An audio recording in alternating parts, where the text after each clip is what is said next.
du 67.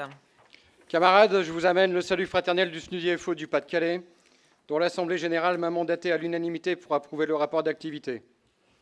Le SNUDI-FO 62 se porte bien, merci pour lui.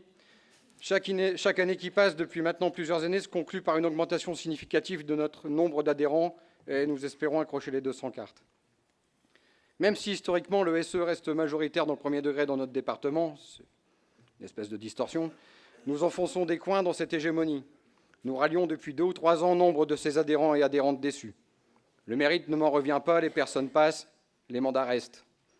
Il en revient aux membres de notre bureau départemental, dont les plus éminents sont présents aujourd'hui, puisqu'il y a ma trésorière, au congrès du SNUDI. Nous publions un journal trimestriel, nous possédons un site fonctionnel mis à jour, mais surtout nous assurons entre 40 et 45 RIS annuels pour porter nos revendications au plus près des collègues.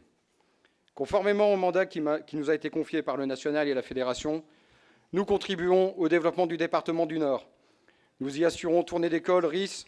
Au regard du développement du SNUDI 59, ce mandat a été respecté. Aujourd'hui, chaque collègue de l'Académie sait qu'il peut compter sur le SNUDI-FO pour sa défense individuelle et collective. Pour ce faire, nous nous appuyons sur les revendications et résolutions du SNUDI ou de sa fédération qui connaissent un écho plus que favorable, bien au-delà de nos adhérents et nos sympathisants. Pour preuve, le 5 décembre. Nos collègues réunis en RIS, consultés lors des tournées d'école, le veulent en mode intersyndical, interprofessionnel, dans l'unité la plus grande, avec toutes celles et ceux qui veulent se battre. En témoigne l'émotion adoptée sans réserve qui ne disait rien d'autre. Le SNUDI-FO 62 ne négligera donc aucun soutien parmi les travailleurs, les retraités, les étudiants, les privés d'emploi pour engager la bagarre. En cela, nous sommes en parfait accord avec les statuts confédéraux, rappelons-le.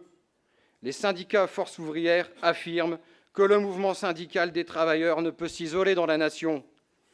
Les syndicats Force ouvrière reconnaissent au mouvement syndical le droit, lequel peut devenir un devoir, de réaliser des rapprochements ou des collaborations en vue d'une action déterminée lorsque la situation l'exige expressément, mes camarades.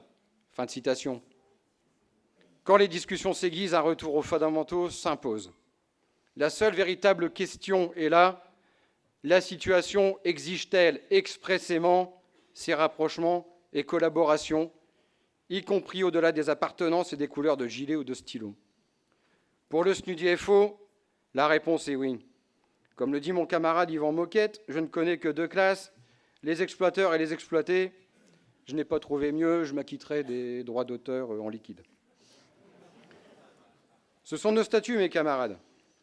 Sont considérés comme salariés tous ceux qui vivent de leur travail sans exploiter autrui.